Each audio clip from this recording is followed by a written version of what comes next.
On this episode of Narcissist Apocalypse, we talk with an abuse survivor named Eagle. And Eagle was married to a raging abuser.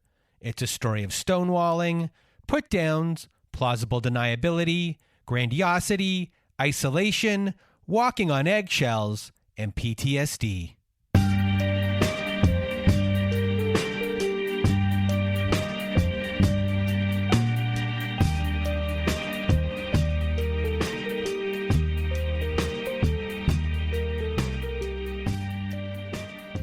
Welcome to Narcissist Apocalypse, everyone. I am Brandon Chadwick, and with me today we have Eagle. How are you? I'm good, Brandon. Thank you for having me. Well, thank you for being here, and if you want to be a guest like Eagle is today, please do go to our website at narcissistapocalypse.com and click on the guest form button at the top of the page. There you can read all of our instructions, and please read them all, and either send us an email at narcissistapocalypse@gmail.com or fill out our guest form and press the submit button, and please do send it in the format that we ask for. And we do have a content warning for this episode as we do discuss suicidal ideation in this episode. So that is your content warning for today. And today you're going to hear Eagle's story in Eagle's marriage. There was not always bad times, but there was also good times as well, which made everything confusing. It was a cognitive dissonance which was going on, which so many of you go through. So a big thank you to Eagle for being here, and I'm going to get it my way and your way. Eagle, the floor is now yours. All right. So I was born in a suburban town in a very random state close to the shoreline. I had a very happy childhood, a very idyllic childhood. I grew up with 3 other siblings, one of which is actually an identical twin. So I was never lonely. I always had a built-in best buddy. I had a lot of friends growing up too. I had a best friend that lived a short bike ride away. And my parents were both very excellent role models. Growing up, my dad would be away at work very often.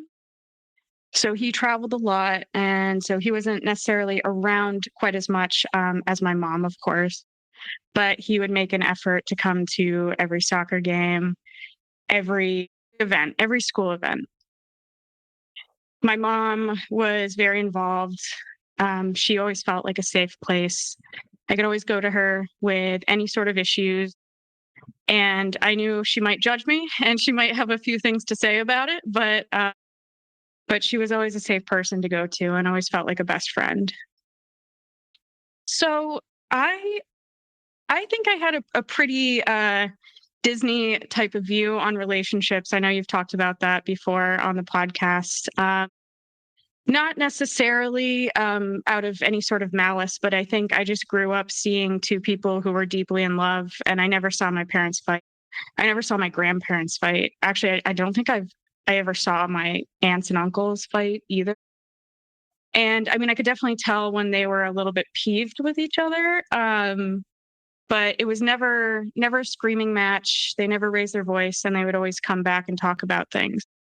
And the same thing happened when I got in trouble too. So there was always very healthy communication. And so I think maybe I approached dating a little more naive. And I started dating, quote unquote dating, when I was pretty young. I think I put a lot of emphasis on relationships, and I almost tied it to my self-worth in a way.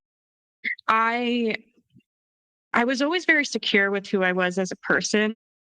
I always liked myself, but I think growing up, I felt very insecure about my appearance. I would always criticize myself, nitpick myself in the mirror, and it wasn't so bad necessarily until I started liking boys, and then I started caring about what I wore. I used to be a tomboy, so I used to wear like a bunch of like baggy shorts. I used to be pretty scrappy. I would fight the boys in the neighborhood. But when I started getting interested into boys, I definitely started to care a lot more about what I looked like, and I started really comparing myself. And I think growing up in the time, I'd see these magazines in the supermarket, Jessica Simpson gained whatever weight, and it always was painted out to be just this catastrophic thing. And so I started to pay attention a little bit more. The first, not so much relationship, but like my first ever dabble into dating was actually pretty disastrous. I think I was just grateful for the attention, because I didn't see myself in any sort of attractive light, and to have somebody actually show interest in me meant the world. But I don't think he actually was interested in me as a person. I think he was just interested in what sort of things he could try and get out of me, which was really disturbing to think back on, because this was middle school. So we were quite young. And it was a very, very short-lived relationship, but it did have a massive impact on me that lasted up until now, I would say even. But when we called things off, it seems so silly to say, like when it's a middle school relationship. He had sent me a barrage of text messages, very abusive text messages with his friend, calling me every name in the book, telling me he hoped I died, telling me that I was fat and ugly and nobody would ever want me. And I remember I cried and I didn't go to bed that night. And I had some sort of sports tournament the next day. I was very involved in sports growing up. And I remember my parents asking me what was wrong, because I did not look okay. And I was not okay. And I told them. And my dad, of course, went into full dad mode and was like, "Oh no, like give me the phone. I'm calling. I'm walking over there right now." It was actually somebody who lived in our neighborhood. But I told my dad, "No, I want to handle this." And so I ended up calling his mom and leaving a voicemail detailing what he had done with his friend. And I believe she had reached out to my parents afterwards and apologized. But the damage was done. I actually, I hate to admit it, but it deeply hurt, because it just like solidified this belief that I wasn't attractive, that I was this ugly person. And I still liked, again, like who I was. I've always been a little bit quirky, but I haven't really cared much about that. But I did care about how I looked. And so I did end up, after that, for a period of time, I developed some disordered eating.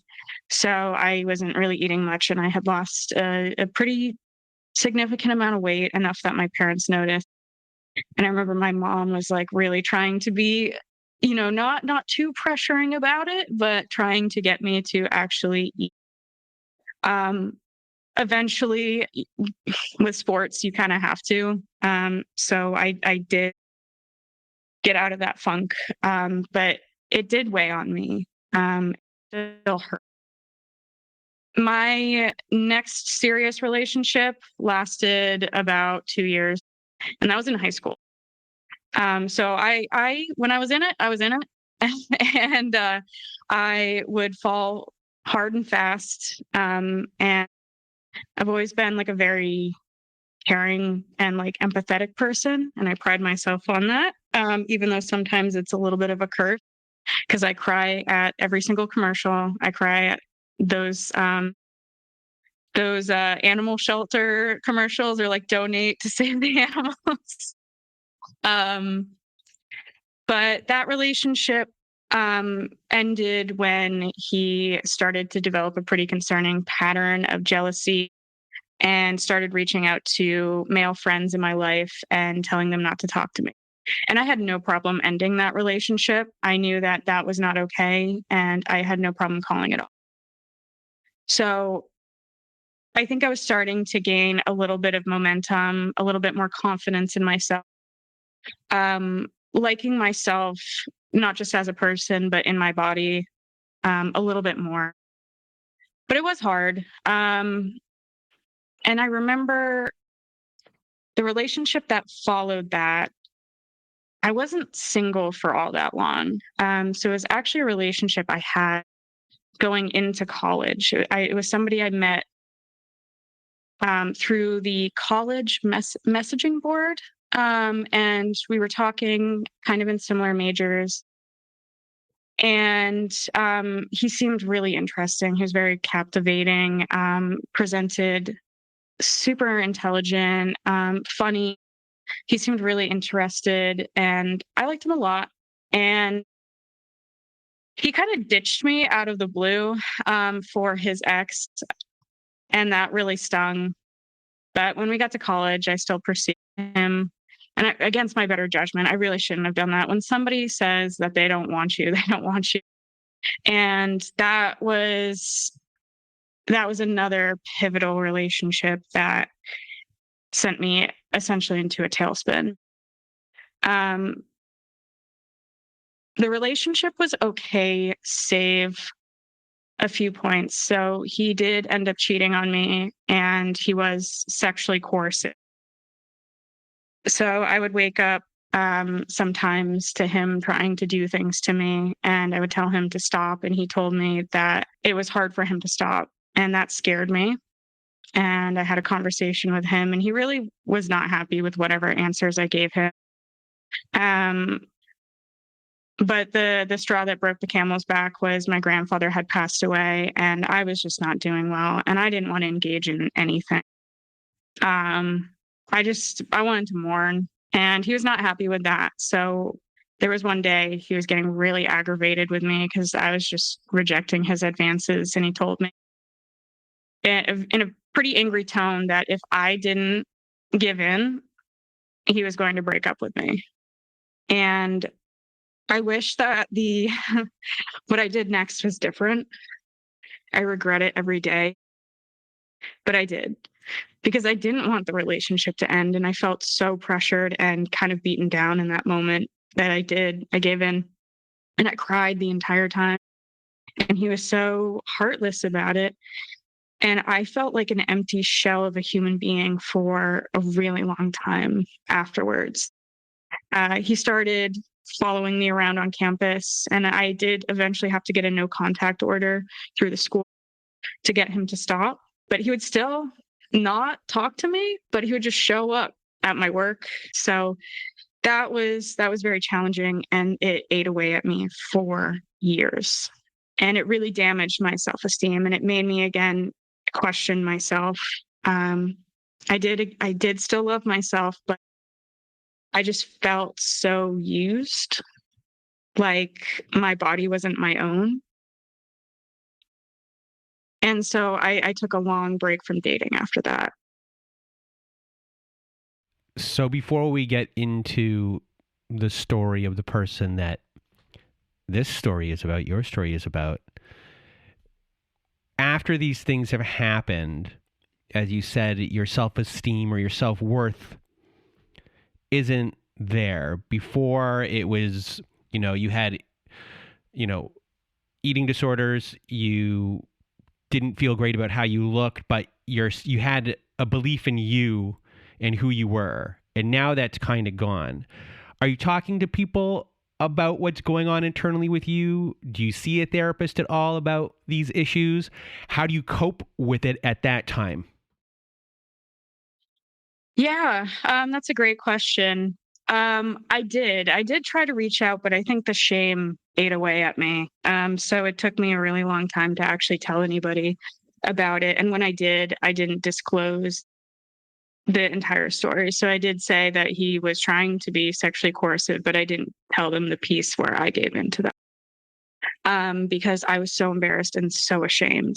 But I did reach out to a counselor at the school, and it was a little helpful, but it wasn't exactly what I needed. And at that point, I was nearing the end of my undergrad degree, and I was just like, get me out of here, and get me away from the situation because there wasn't really any escaping him. It was a very small college, and he was in a similar major to mine, and so he would be in the same building as me fairly often.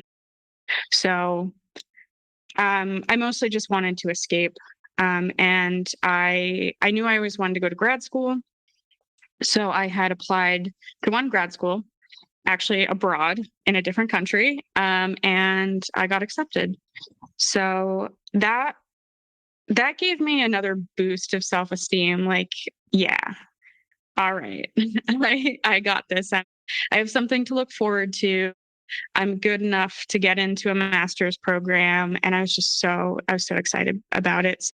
I kind of pushed it to the back burner, but it was always there, and it always came out in different ways. I definitely still struggled with anxiety and depression, and I had some pretty skewed and apprehensive attitudes towards sex and sexuality. So it it took a while for me to start to build those back. But I do have to say, the best one of the best times in my life was actually my master's program.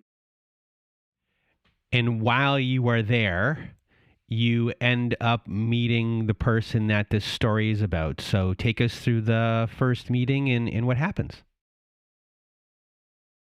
So actually, we met fairly early on in my master's program.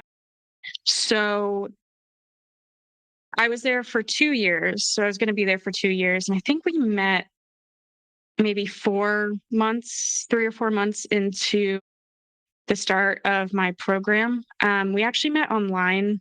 Well, online being a dating app. And I think it was still during the time where it was kind of frowned upon, but also maybe not as egregious as it is now. And I remember his profile standing out to me because he just seemed kind of, I don't know, emotionally intelligent, and the connection we had just writing back and forth was really great. It felt extremely familiar. It felt like I had known him before and we were just catching. And when I met him in person, it was the same feeling. There was a familiarity, and I was really impressed by him because he was extremely intelligent, very successful. He was funny. Um, he showed me a lot of kindness, and it just felt like I had known him for years. So he was in that country actually for work. So he was only going to be there for a couple months. And I remember being too scared to ask, what are we? Because I didn't feel like that's fair, because I was going to be there for another year and a half, if not more. I had no idea. And I just figured, this is probably some sort of fun fling for him. He's going to go back to this major metropolis that he's from and meet somebody, and I'll just be a distant memory. And I had made peace with that, actually. It wasn't something that was terribly upsetting to me, but it was really meaningful to me that we had that connection. And I felt my guard coming down too, which was something that was really hard after everything that I had previously been through. And I remember he would whisk me away on these little mini vacations, and I'm a poor master's student. I was working 3 jobs at one point, just to try and get by. But I didn't have a lot of money, and he would be so gracious about, getting these tickets, these train tickets, or, getting these hotels or renting cars. And I was always very appreciative of it. I felt bad, honestly, because I wanted to give something back. And so I tried in other ways. I remember having him over to my apartment to cook him dinner. And it was just like cheap food. I think it was tacos or something. And it didn't feel necessarily love bomby per se. It just felt like good. It didn't feel over the top or anything. It felt again, comfortable. Everything felt very easy and very comfortable. But I noticed even in those 3 months, looking back now, that there were these like teeny tiny little red flags that would pop up. So he started the devaluation process pretty early on. So he made a comment one time when we were hiking, and I was starving. I was like, I got to eat something. And I was just like complaining. I thought it was like funny. I was kind of giggling about it. He came out with something that was pretty rude, and it took me aback a little bit, but he was laughing like it was a joke. And so I laughed along too, but it stung, if I'm being honest with myself. It stung. But I don't know why in that moment I didn't want to bring it up. Like, we were having a good time and it just seemed like it was out of left field. But he kind of kept it up. So it was essentially a joke about my weight. And I know I was saying before, that's something, my appearance is something that I'm really sensitive about. And there was definitely that period of time when I was younger where I was never formally diagnosed, but certainly, body dysmorphia, for sure. And so I saw my body in such a negative light. And so it really hurt. But that was the only major thing that seemed to stand out. He'd make jokes about me being a poor student, and that was fine with me because I'd crack jokes about it too. But he never made me feel bad about it per se. And he eventually did leave. And there was a little more of a grand gesture when he left. He showed up at my door in the rain, and it was very, very much like a movie. And he saw me off to the airport because I was actually flying home to see my family at that time, and he was only leaving a few days later. So he showed up to bring me to the airport at some ungodly hour, and it meant so much to me. And I remember telling my mom about it when I got home, and she was like, "Oh yeah, this is going to be a meaningful relationship," because I think she could tell I was kind of smitten. But I don't think I fully admitted that to myself. And so the next year and a half goes by, and he kind of falls off the face of the earth. And I think about things from time to time, and I miss it. And he pops up. Every now and then he'll just pop up and he'll message me and be like, "Hey, how are things going?" And then we'll talk for a little bit, and then he'll say, "Hey, I'm going to be back in the area for work. Can we meet up?" And so I'd drop everything and I would go spend time with him. And then he would disappear again, and I'd be like, what is happening? And each time that happened, I think I got more and more confused about where we stood. And I started just feeling like I was, just there essentially for like entertainment or like a good time. But I did really care about him, and it felt like he cared about me too, but in a very strange way. And then finally, I'm nearing the end of my program. I think I had like 6 months left or so. And he comes over. And I was actually like seeing somebody, not necessarily seriously, but I was seeing somebody at the time because I hadn't heard from him in a while. And I told him about it, and he started crying. And that was when he told me that he loved me. And he asked me if I would move back to the United States with him. And I remember being so torn and so upset. And it took me days, and I lost sleep, and I didn't eat, grappling like what I wanted to do after graduation. I mean, that was already something that was on my mind, whether or not to go back to the United States or to stay in the country that I was in. But I did really care about him. And for some reason, I was just like, why not? Why not just take that leap of faith? And I did.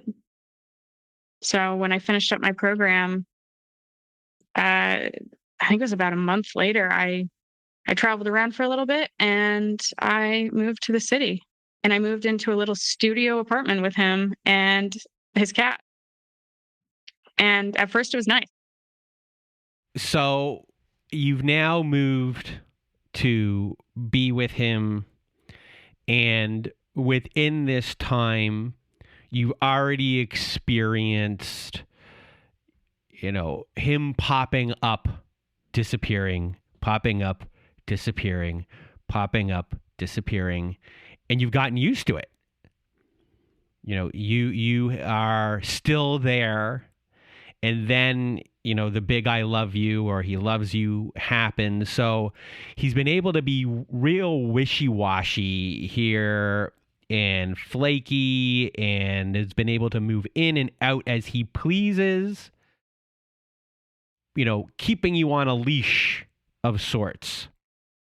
You've been strung along to this point to get you to here.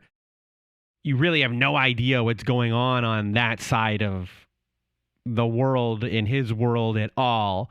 But you're here now, and you're used to the wishy-washy stuff kind of going on, and you're dealing with it. Did you verbalize during that time, like, how you didn't like that kind of behavior, or were you just like, this is what it is, I'm taking it for what it is? And does that kind of, as things start to happen going forward, is that attitude or belief system with you on how he acts, so therefore this is how I'm going to be?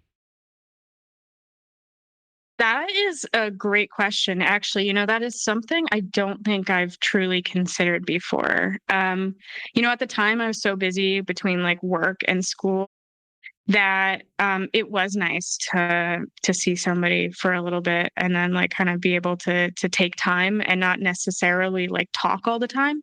I think I just took it for face value again, because like I said before, I felt like I had this naive sort of sense about love and relationships. I thought people approached it the same way that I did. So I thought maybe, oh, he was thinking about me and he's coming back and this means something, and then he would leave. I don't know why I didn't bring it up. I think because it just felt like at some point it was just going to fall off, or it was going to become something. And so I was just kind of waiting till that point. And I didn't really have the time or energy necessarily to like fully care throughout school, which was fine. But I don't think I ever really brought it up. I mean, I brought it up jokingly to say, oh, we never really discussed what we were, and here I am moving into this studio apartment with you. But you brought up something that I think is really important, and it's the sense that I didn't know about anything that was going on in his life except for maybe some superficial sort of things, because we didn't really talk all that much. I mean, we talked when we were visiting, but it was mostly about the trip or little trivial things about ourselves, but it wasn't really like getting to know each other on a deeper level. And I never questioned what he was doing at the time when he was going back to the city and then coming back and spending time with me. I had no idea if he was dating. I have no idea. And so I think I just came to this acceptance that, it is what it is, and I'm here now, and that must mean something. But you're right. I mean, that does come to play later down the road, and maybe I'll talk about that a little. So you're now in the big city. What happens from here? Well, it was, I think it was blinded by the lights for a little bit. I was very excited about the move. I remember being very discouraged trying to find a job. That took a little longer than I would have liked, but I found a job. I realized very quickly I don't really have that many friends in the area, and I didn't really have much of a social support. And so particularly initially, it was lonely and still until I had started to build up a friend group a little bit. But I was really surprised about how quickly things changed in the relationship, particularly around affection and intimacy.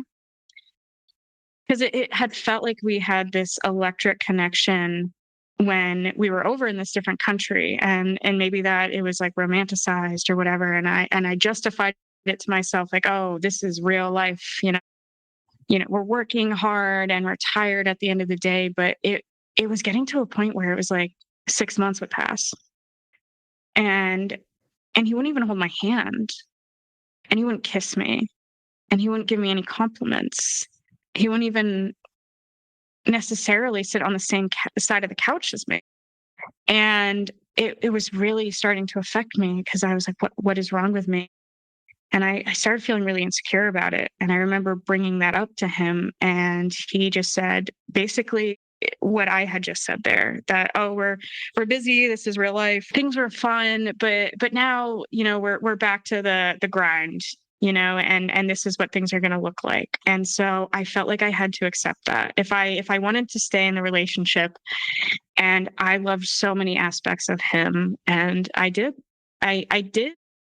bring a little bit of that uneasiness too around intimacy into it, I believe. And so it was okay-ish for me, but I think it was more so the affection piece that was really starting to get to me and made me question, are you attracted to me?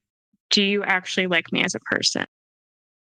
And it felt like a little bit more of a roommate sort of situation than a relationship, and that was upsetting. I also was shocked too, because when we had first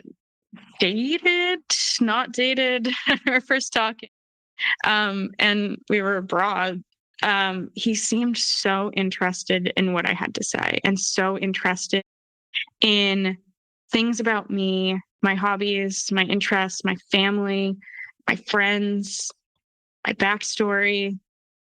And he seemed so excited by it, but then very quickly he didn't engage in anything. He didn't ask about anything. In fact, he started to put things down.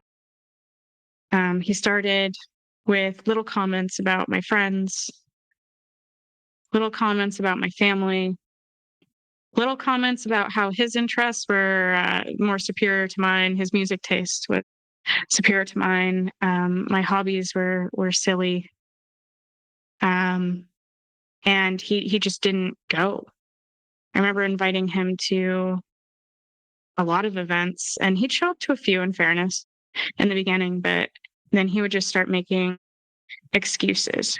Actually, he wouldn't make excuses. He would make me make excuses. He would say, oh, well, just tell them that I have to work. And I knew he wasn't working the entire time. Yeah, he might be working a portion of it, but oftentimes it was just him like playing video games or doing whatever he wanted to do. And that hurt because I wanted him to take an interest in my life. And I was so invested in his life. I went to all the events with his friends. I went to concerts. He went to one concert the entire time we were together, which was over, I think, 7 years. One concert of mine, which is so sad to say. And he acted like he hated it the entire time. He actually made me cry afterwards. So he really didn't care. And so everything revolved around what he wanted to do, what he wanted to watch, what he wanted to listen to, and he wouldn't even ask me for input. And so I just felt so put to the side. Also, moving to a new city, I got sick all the time.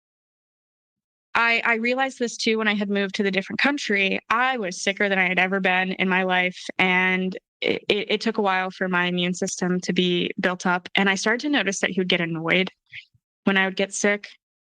And at one point, he actually asked me if I was really as sick as I said I was. And later he admitted thinking that I was kind of faking it or hamming it up just to get some sympathy or attention from him. And that hurt. Looking back now, I realized in those early days that I was actually teaching him how to abuse me. I think he was testing things out, consciously, unconsciously, I don't know. But whatever it was, he learned that it worked, that it hurt me. So in particular, there's one important moment that I always went back to when I thought about the abuse later on. And one moment I would bring up to him time and time again. And it was one time we were out at brunch with his friends, and we stayed after to just play games at the bar. And I was having so much fun, and it was such a nice day. And out of nowhere, he just picks me up and spins me around, and with all the sincerity in the world, just said, I love you. And it meant the world to me. It meant so much to me, that moment. And I think about it and it makes me emotional like all the time, because I told him that how much that meant to me and how much I wanted more of that. And instead, I got starved of it. So he knew that all these things meant the world to me, and he's just stopped doing it.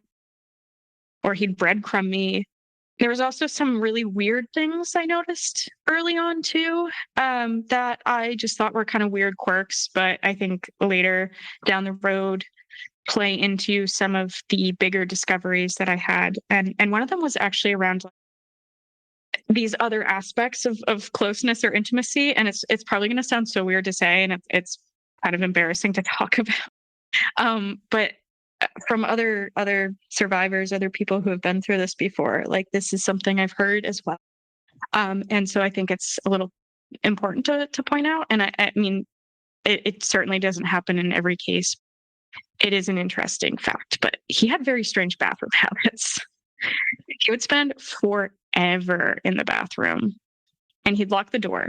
He would also never change in front of me, ever. I think for him, it was like a vulnerability piece, but it was odd to me because I was like, shouldn't you feel safe around your partner? And when I changed in front of him, at first he was just kind of neutral, but then he actually started making comments that he thought were funny. I think he was trying to paint it as a joke, but he'd act disgusted when I would change in front of him.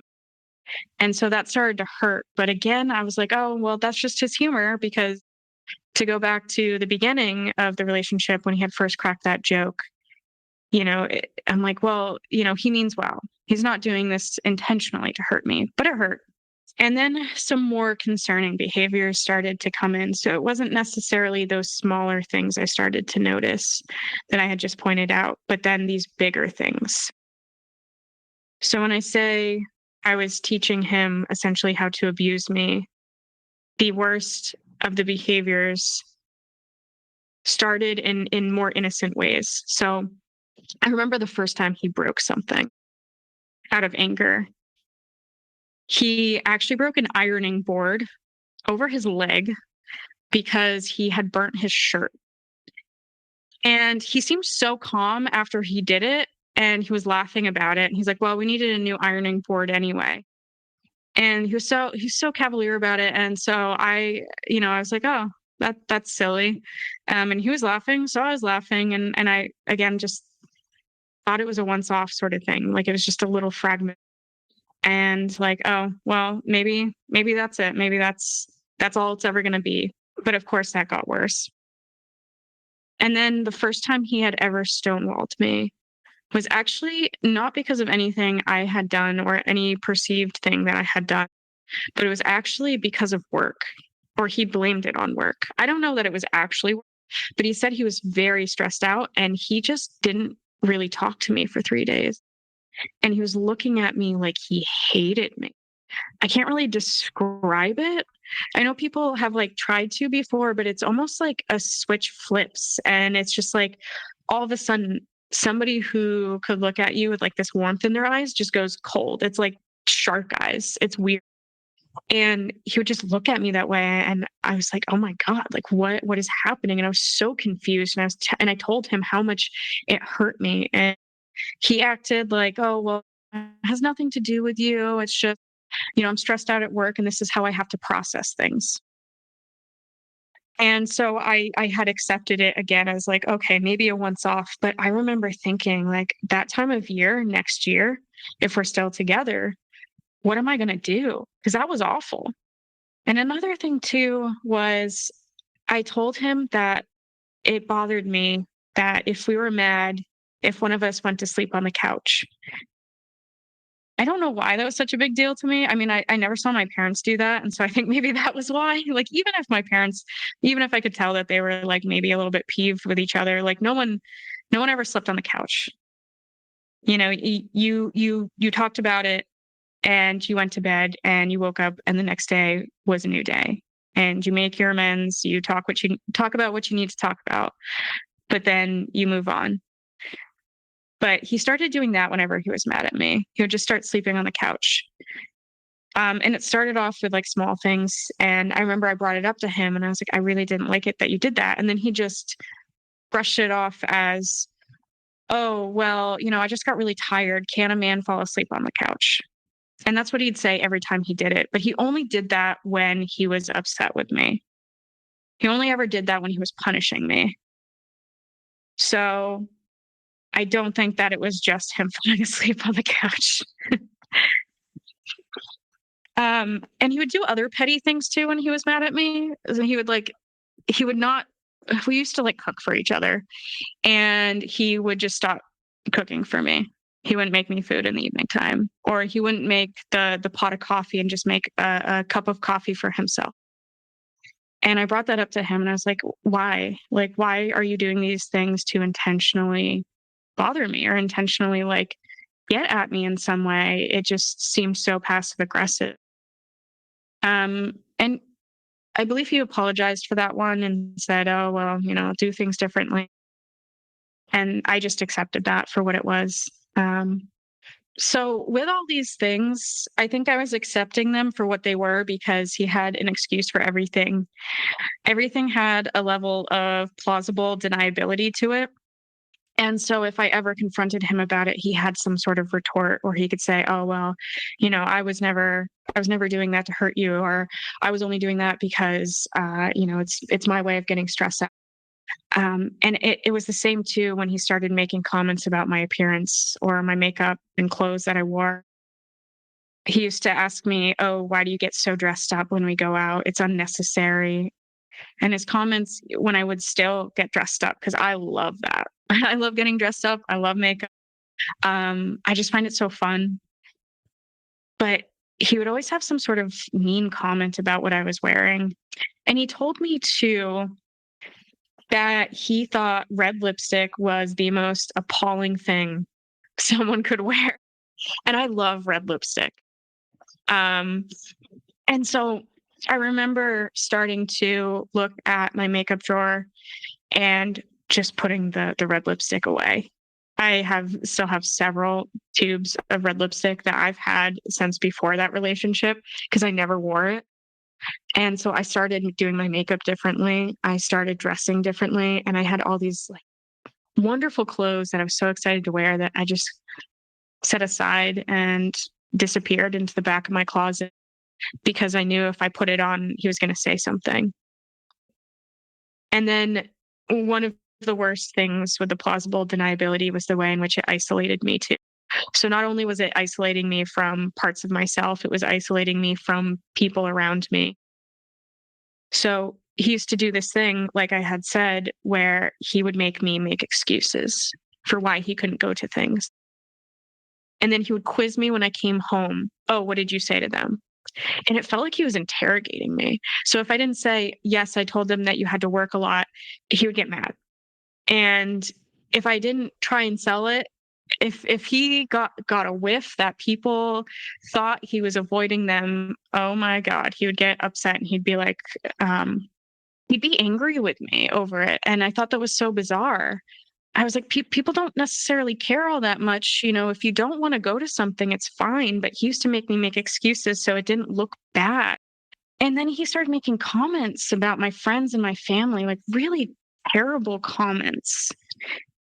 He started saying things like, I only hang out with people who are making something of their lives. I could never hang out with somebody who is continuously pursuing like their career or some higher goal. And then he would say that my friends weren't doing anything with their lives.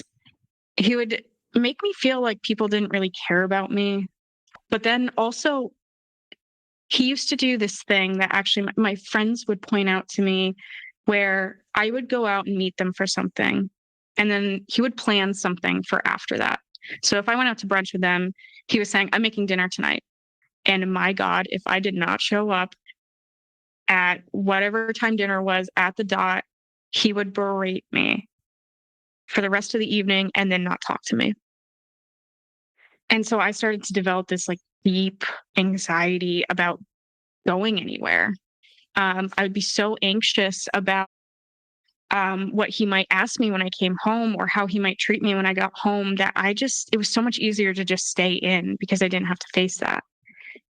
But the danger in that was when I would bring it up to him that I was feeling this way and trying to express to him that some of the comments that he would make about people or the comments he'd make about me would make me feel some type of way. He'd said, well, I never told you that you couldn't. And so I'm like, yeah, you're right. You said you didn't say that I couldn't. You're right. So why am I feeling this way? And he used that to gaslight me and say, well, it's all in your head. One of the most personally challenging times for me actually was the pandemic. He actually was halfway decent through that time. I remember feeling like our relationship was good. And I remember feeling thankful because so many people were living with partners. And I remember, like abuse and divorce, everything just seemed to skyrocket around that time because people were just stuck indoors. A unique thing about my experience was that I actually was working on the front lines. I was working in a nursing home at the time. And to coming home and having him get upset with me about the dishes. And I'm not saying that that was wrong because I can see where he's coming from. And of course, I did feel really about that. And he was taking on the brunt of the housework. And I felt terrible. And one night we're in the kitchen and he was getting angry with me and he was asking me, what is wrong with you?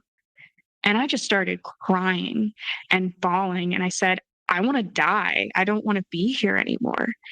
And he got mad at me because he said, why am I and our cat not enough for you? That was what he said to me after I told him that I didn't want to live anymore. And so very soon after that, because I was in a very bad place, I had the wherewithal to know I needed therapy. I needed to go back to therapy again. And so I made a call and I started therapy, and I've been in therapy ever since. And it's been life-changing and actually one of the most pivotal things in getting me out of the situation as well. And I have the most incredible therapists. It took a couple therapists to find, but I'm there now. But the first therapist I had was incredible, and she sadly passed away as well.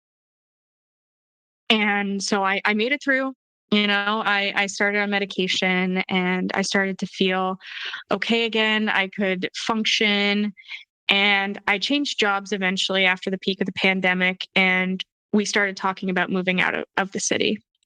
I was excited because I wanted green space. I was tired of sitting on a fire escape just to get some sunshine, on the weekends, or taking one of those like socially distanced walks through the park, but people would yell at you if you didn't have a mask on, even if it was 90 degrees out. And I, again, understand where people are coming from, but it was just strange time. And we were considering where we wanted to live, and we were touring all these places, and we settled on this area that was kind of inconvenient for the job that I had, because I had to do a lot of traveling for my job. And so I needed easy access to public transport. And he wanted to consider this one place that it was not easy. It was going to be like a bus or a ferry to get me to a train, to get me to where I needed to go in the first place. And I said that to him. I voiced my concerns. I said, I can't really do that. It would be too much on me. And he got so mad at me. He said, because he made more money than me, that he should have more of a say. And that hurt. He would make disparaging comments about how much I made because he made so much more than me. And in the career that I chose, I knew that was going to be an unfortunate piece of it. Was I was never going to make a whole lot of money. But it was one of the first times where he made me feel like very bad about it. He would make all these little nitpicky comments or whatever. But that was the first time it felt like a huge slap in the face. So now you guys have moved away from everyone. So what are the different types of abuses that are going to take place or do take place here before your eventual engagement? Yeah. I think I think it's important to note too that like what I'm about to list may sound like it's all in rapid succession, but the important piece to note is that there were very long stretches of peace and calm and times where things were okay. And that is what made these all the more confusing. But there are things that I noticed started to come out more and more um, looking back now. But the first one is the continued lack of intimacy and affection. And we had so many conversations about it. And after the pandemic, he started to blame that on my depression and saying it was all my fault. And that hurt. And I would keep bringing up that day he spun me around, and yet I never saw it again. And our arguments seemed to become more and more frequent and a little more aggressive. So he'd raise his voice, and I find myself just getting so defensive. And I would never be like that in any previous relationship, but I felt like I was being attacked almost in a lot of our arguments. And the mental gymnastics are insane. And I think that goes into the gaslighting and manipulation. So as a result of some of the PTSD, I definitely developed some brain fog. And so details didn't come easily to me, and he weaponized that against me. So in arguments, he would say, well, I didn't say that, or I didn't do that. You're just misremembering, because remember, you have issues with memory because of PTSD. And I would have to fight back on that. So I started taking notes actually around that time when he would tell me that my memory was wrong. So I could go back and remind myself, no, actually that did happen. He would also tell me that my perception of things are wrong as a result of depression. He would tell me, oh, I'm just seeing things in a negative light, or my thoughts are being distorted because of my depression, and that's why I'm being hurt by something. One of the most insidious things too was he would say, it's just your perception of me that is wrong, not what I actually did to you. He would say, oh, you're just assuming the worst out of me. You're seeing me as a monster. You're assuming that I have all these bad intentions, but you shouldn't be mad because I didn't have bad intentions when I did that or said that. And I was like, oh, you're right. And so that's how he got me to start to check myself, to not bring in anything, because I had to assume his intention. And of course, I was going to assume his intentions on things were good. Another piece too that really ramped up was the rage. So where at first he had started to, break things, he would laugh it off like it was some small incident. It turned into rage, like a full episode of him yelling, screaming, throwing, breaking things, which first started with game controllers. He'd start yelling at the game and he'd chuck his controller and it'd shatter into a million pieces. And I was worried about our cat eating it, so I'd just clean it up. But then it turned into things like he would throw out our dinner if he made it wrong, so we wouldn't eat dinner that night. And he would throw things and break them on walls. He would tear his clothes off the hangers. And it was really frightening rage. It was terrifying. And I'd bring this up to him and he would say, oh, well, you're just seeing me as a monster. Or that's just how I get my stress out. And if I cry or freeze, he would turn it on me and say, well, you're making it worse. And so I just learned to try and check myself, but it was scary. And the stonewalling continued as well. And that actually got worse. So he would stonewall me for longer periods of time. And it was miserable. And the stonewalling was probably the worst, because that really started to break me down and it felt like torture. But it was also a way of him avoiding accountability, because I was so grateful when he came back to talk to me with any sort of compassion that I didn't even question it. I didn't bring anything up again. I remember things feeling really wrong. And I remember bringing up that I had never seen this type of love in my life, or these types of fights in my life. I held a lot of compassion for him because he did disclose that his childhood was very abusive. His father was extremely abusive towards him, his brothers, his mom. And so I thought, well, maybe I'll show him, or maybe if I love him hard enough, things will change. And I had hope. I had this vision of the future together, and this kind of fairy tale-esque type romance dream in my head, that I really clung on to that. And I think I was starting to be conditioned to accept this treatment. It was kind of like that learned helplessness piece. I believe that was talked about on your podcast before, actually, learned helplessness, and the studies behind it as well. But I just felt like I was stuck. And I tried everything. I tried to offer couples counseling. I tried relationship apps. I tried to love him as hard. I tried to shrink myself, setting boundaries, fair fighting rules, but he refused everything, or he turned everything around. I think when things were really bad, they were terrible. But when things were good, they were peaceful. But the peace seemed to last so long that it gave me enough time to forget about the bad. And I was really holding on for dear life, because I had this in my mind that he was going to be my husband, and that we were going to have a family, white picket fence, 2.5 kids, like the whole American dream thing. And so when he proposed, I was delighted. And the engagement itself kind of fit into that fairy tale narrative where it was beautiful and it was exciting.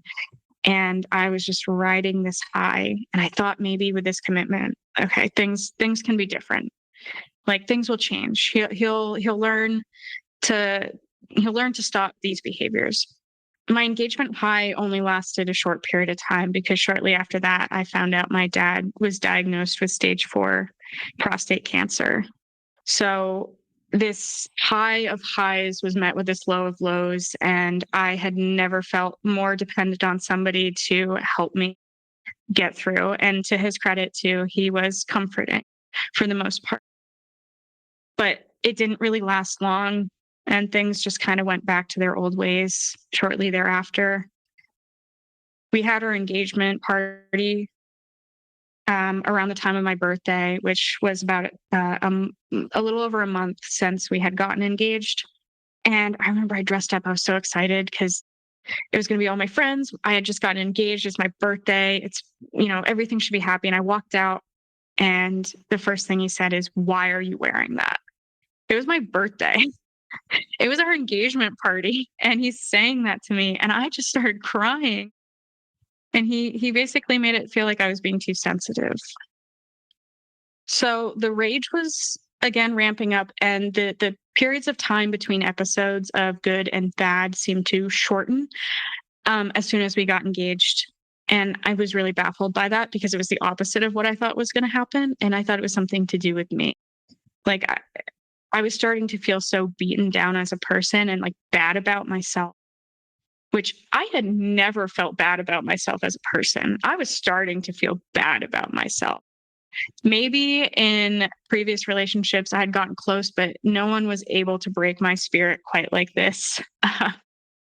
And his aggression and the erratic behavior got worse. It seemed like the punishment did not fit the crime, and little things would just set him off. Like, again, if he broke an egg trying to cook fried eggs, he would chuck the entire pan into the sink, breaking the glasses. He got blood on his collar one time, and he tore apart our closet, and he ripped his shirt off of his body, and the buttons flew everywhere. And I spent about 20 minutes trying to find all the buttons again so our cat wouldn't eat it. And so it was these terrifying displays of just aggression, and his road rage was horrible. And he was getting aggressive with our neighbors. And there was one night where our neighbors, who used to play music a little too loud, and I had made my grievances known. He saw one of the neighbors walking into their apartment, and we had just gotten back from a night out, and alcohol was involved somewhere. And he just started name calling this guy and berating him. And it was scary, and it was terrifying. And I was trying to get him into the apartment. I was like, just stop. And I was begging him. And we got into the apartment, and I'm crying. And he's like, "What are you crying for?" I said, that was awful. It was really embarrassing. It was really scary. and he went off on me. He said that I needed to have his back at all times. I'm going to be his wife.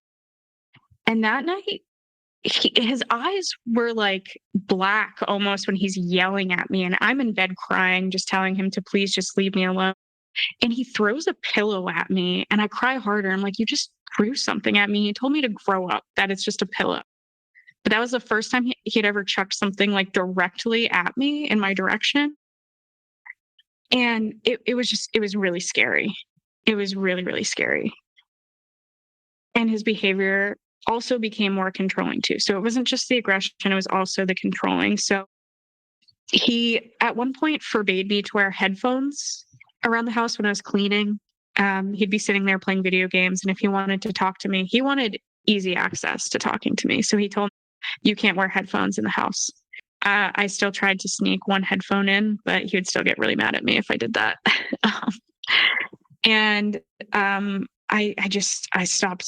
I stopped doing a lot of the things that made me feel like me.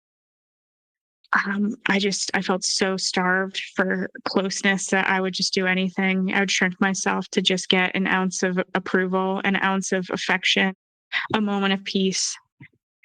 And during this time too, there was a Thanksgiving where he was drunk and he literally said to my face, "My family's better than yours." And I just wrote it off like, oh, he's just drunk.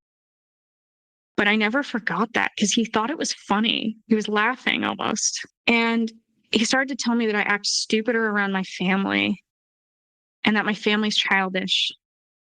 And there was another time too where we went out for my brother's birthday and my cousin met us. And my cousin had already been out drinking and I guess didn't realize that the bill was on my ex's tab essentially. And my ex spent the entire Uber ride, which was probably about 40 minutes, yelling at me. And it was so embarrassing. I was just crying out the window. And then that was one of the few times where I packed a bag and I told him I was going to leave. And he convinced me to stay. He was crying, swearing, "Oh, I'll change. I'll do things differently. I'm sorry, I did wrong." And yet it was short-lived. The change was a month or two. And as a result of me shrinking myself in every way, shape, or form, I stopped getting invited to things. So not only was the isolation working on me, but it was also working on the people around me because I wasn't fun. I wasn't myself. I was depressed. I was just not great to be around. And that's on me. But I felt so alone in those times. I felt like the person who should love me the most just didn't love me. And the first time I had contacted the domestic violence hotline was actually 2 months before our wedding. I still continued on with the wedding festivities despite his rage. And I went to my bridal party. I did my bachelorette party, and that was all fun and exciting. But there was a point in the bridal party that I realized, oh, I am an auxiliary character in my life. I'm not even the main character anymore. I am just serving a purpose. I'm in the background. I'm this man's shadow. And that was an awful feeling to have, to feel like you've shrunk yourself so much that you aren't even existing in your own life the way that you should.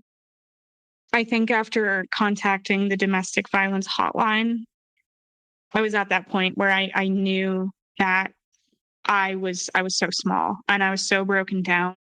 It took so much for me to even just write in the chat. So it was the chat of the domestic violence hotline because I was too scared to call because the gravity of what I was doing felt way too big. Because in recognizing that this was probably domestic violence, I knew what I needed to do, but I didn't feel strong enough. And I even said that in the message. I said that I felt like I couldn't leave and I felt like I couldn't tell people because I wasn't ready to leave. and I loved him, and I thought maybe things would get better, but I knew that things were wrong. And I just felt like I couldn't call things off because it just, the shame, the embarrassment, and I clung so hard to hope. I'm still thinking at this point too that he's approaching the relationship like I am, that he loves and cares about me the same way that I love and care about him, and he's not doing these things on purpose. That he just doesn't know better, and I'm making excuses for him. And I'm like, well, it only happens sometimes, not all the time.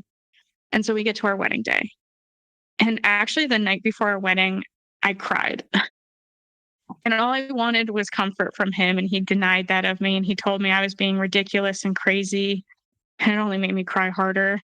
And so the night before our wedding, I texted my twin sister and I asked her if she was still up and if I could go stay with her for a little bit. I didn't get quite to that point, but I was so done. But I followed through the wedding day anyway, and I think I was, similarly to the engagement, riding a marital high, if you will.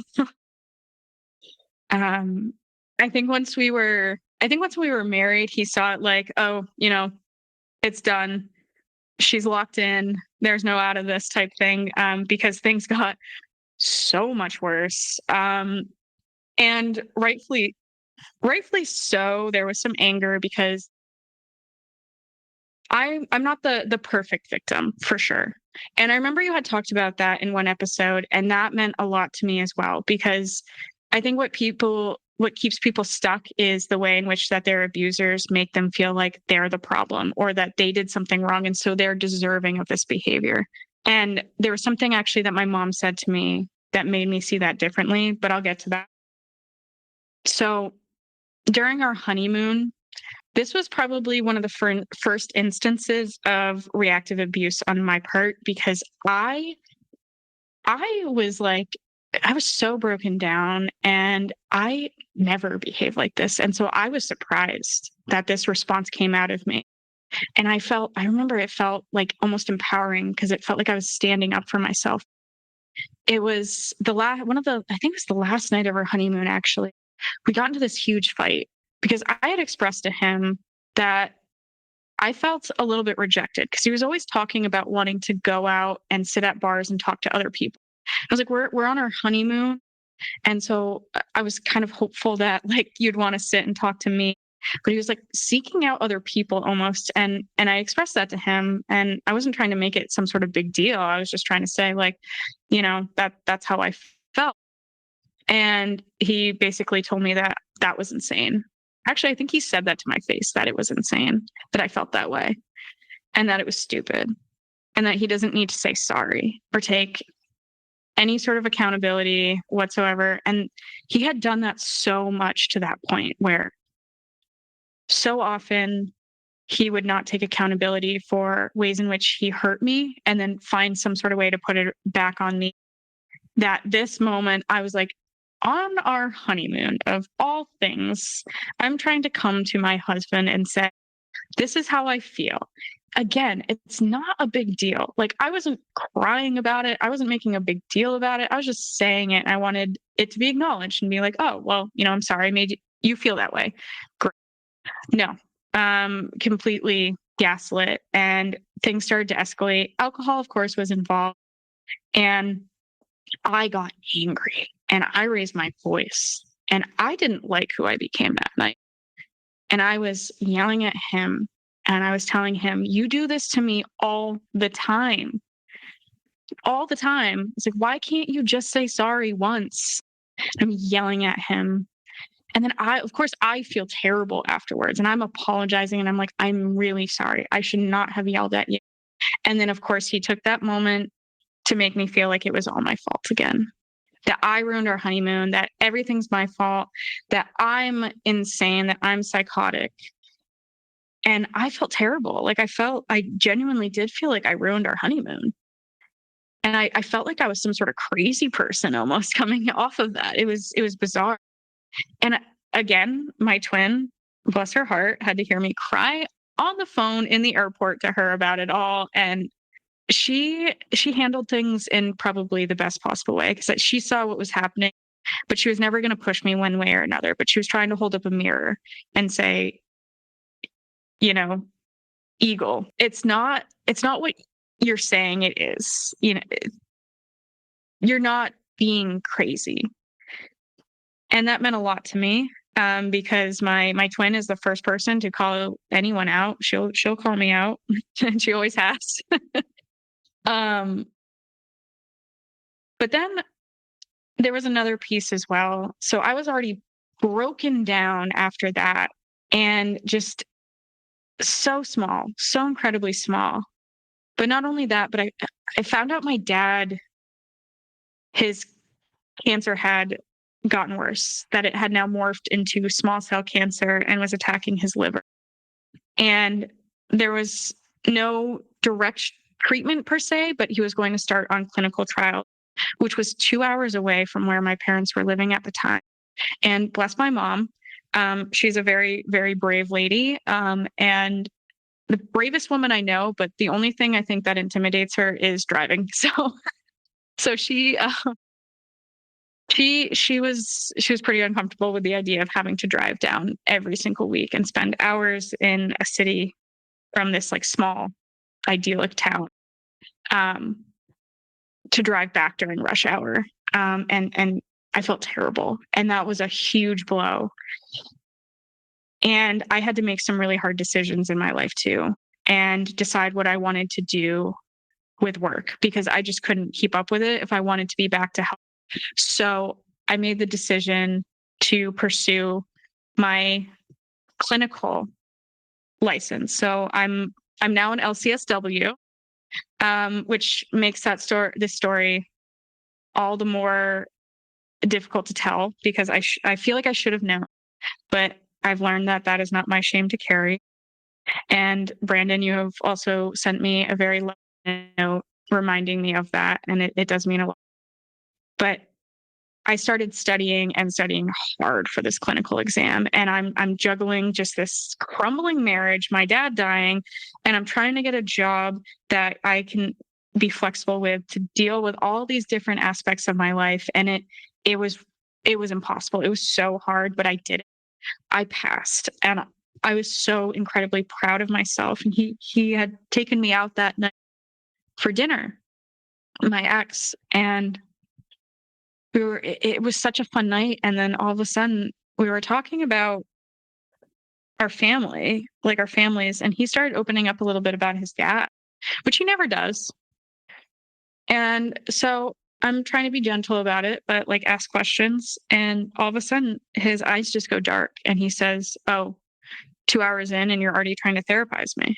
And he just starts getting mean. And I cry, and he tells me to go clean myself up in the bathroom because people are going to start thinking that he's abusing me. And that was something he started to do at that point, was telling me that I was making him look bad. And so I needed to go deal with whatever I was dealing with. That had nothing to do with what he was doing or saying or how he was treating me, but it was all me, that I was making him look bad. So I've always had this dream of becoming a therapist. And so I was very proud of myself in that moment for achieving that. But another put down that he had said too was, "You're not going to be a good therapist." And he said it was because I had mental illness myself. And he used this analogy, and I'll never forget it. He told me, "Well, I'd never go to an auto mechanic whose car was beat up." And I was baffled. And I was proud of myself in that moment, because I did stand up for myself. And I told him that if anything, it serves me well, because I know what it's like to be on the other side of things. And when I pushed back on that, I think he realized he had taken it a little too far in that moment and went back. But it still stung. It still hurt. So in a similar vein of not being the perfect victim, but also after finding out this bad news of my dad and having to make all these career decisions and everything, I was also simultaneously dealing with debt that I had accrued, mostly from wedding expenses. And it was pretty significant. And it was something that caused me an immense amount of stress. But I felt actually terrified to bring it up to him, because I knew how he's going to react. It was either going to be rage, stonewalling, both. I didn't know, but I knew I needed to bring it up to him at some point.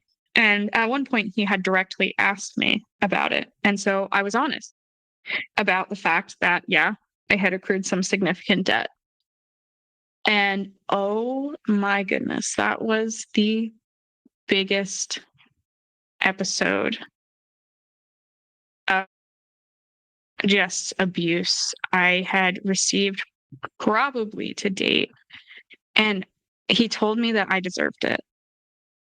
And I did deserve to feel guilty, and I did deserve his anger, but I did not deserve that. He didn't talk to me. He didn't leave the hotel room. I felt trapped in the hotel room with him because we were traveling at that point.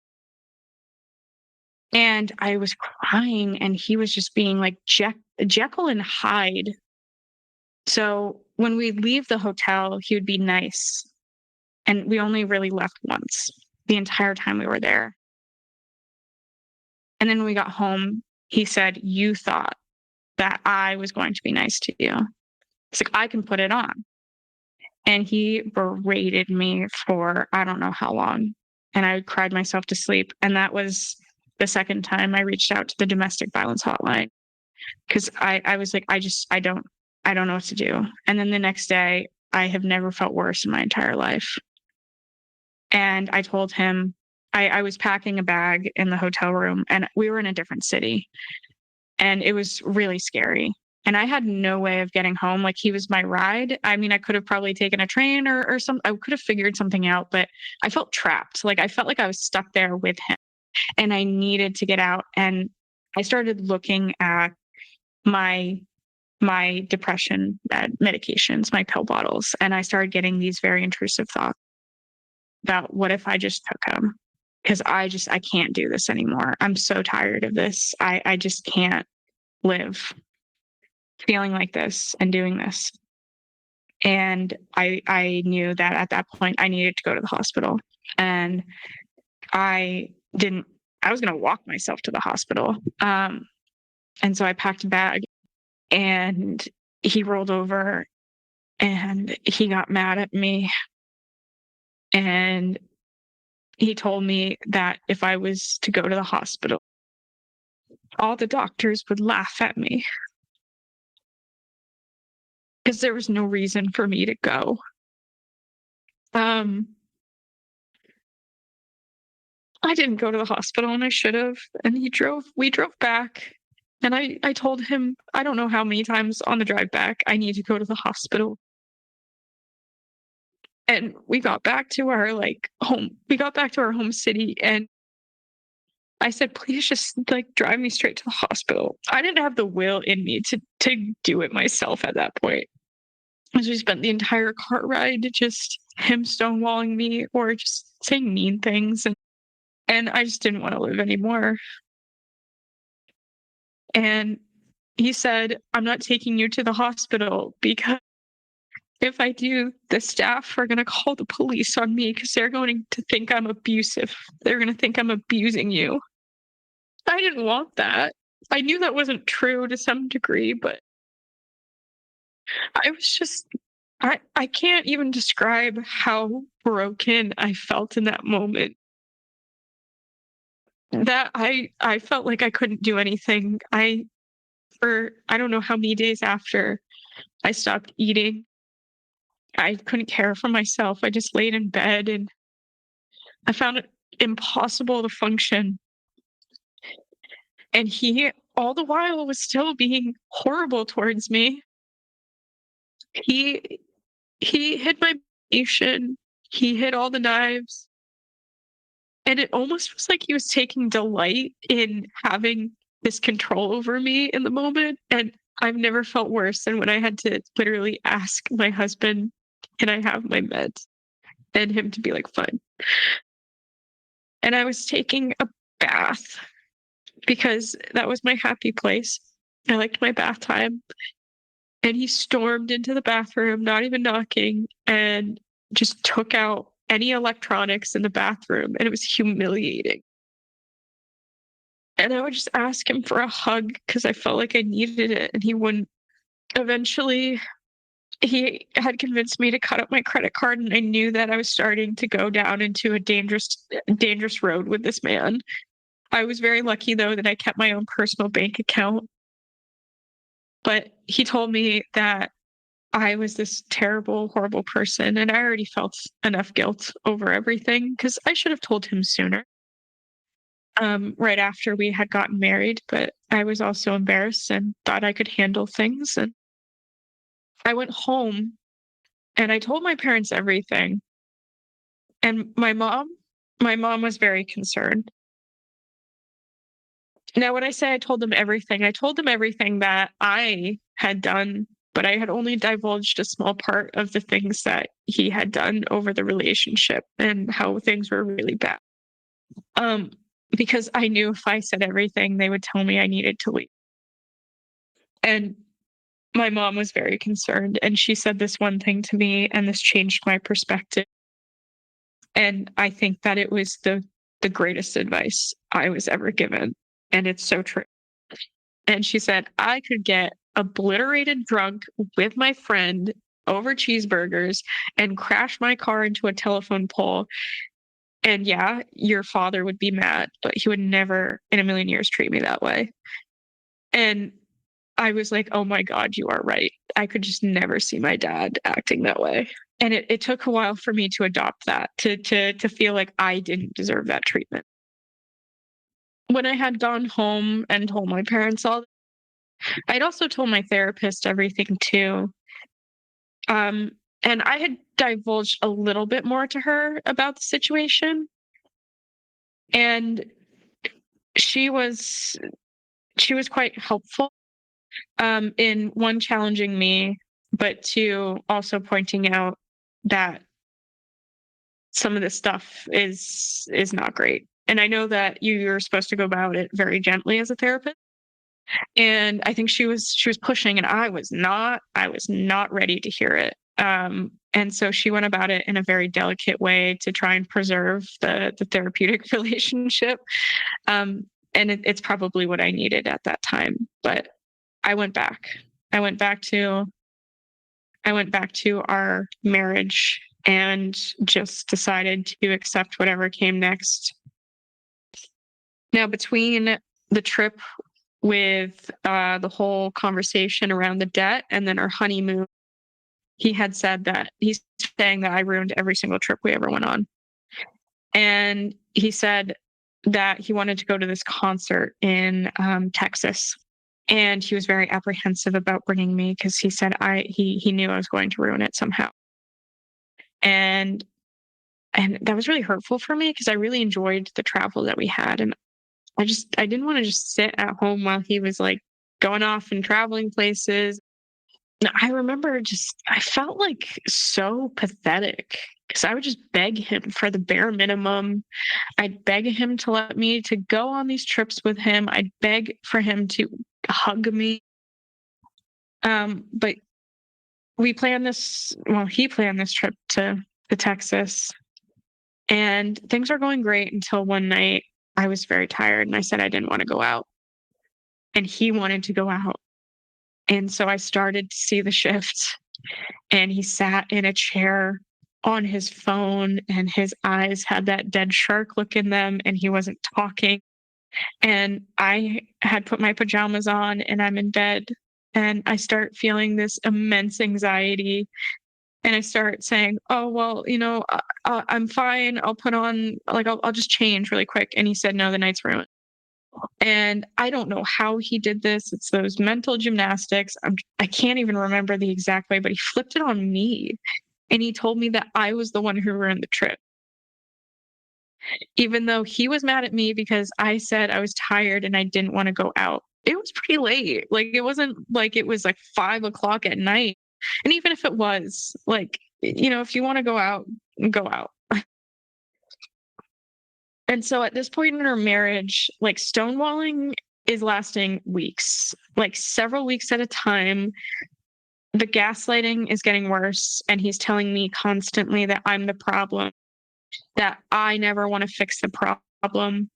I still to this day could not tell you exactly what the problem is.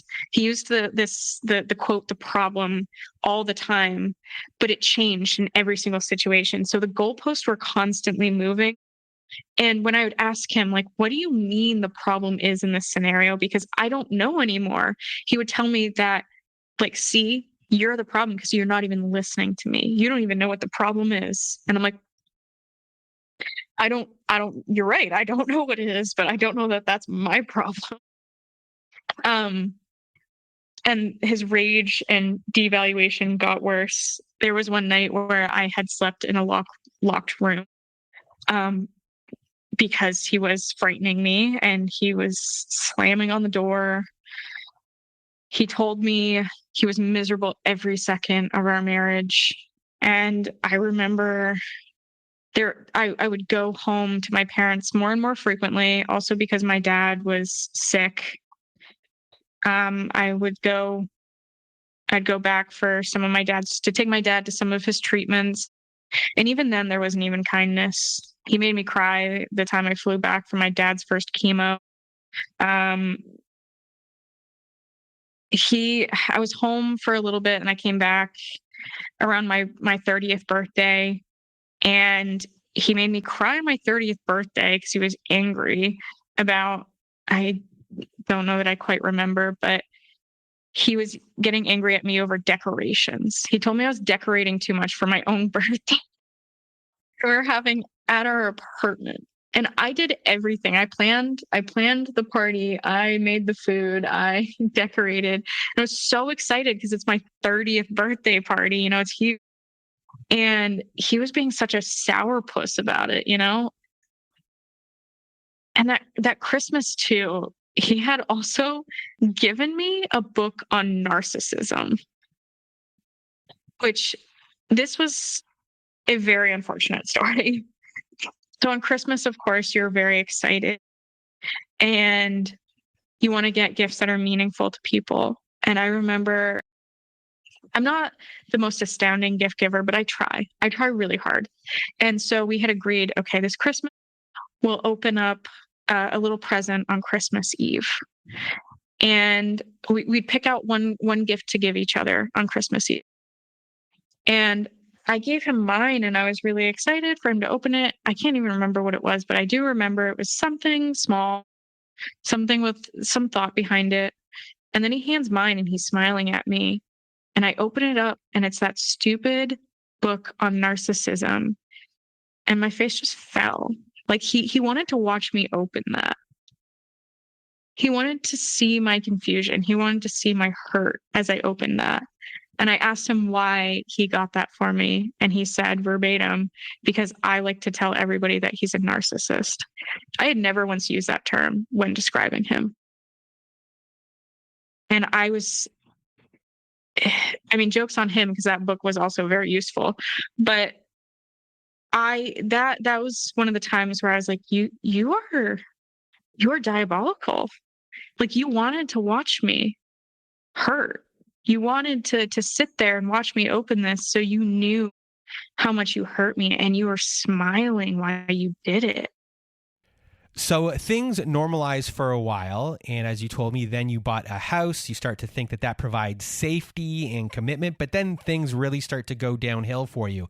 Rage has become bigger. The house is far away from everyone. So you are isolated even further. And you're doing all of the housework too. And then your dad's health gets worse. So walk us through what happens after this.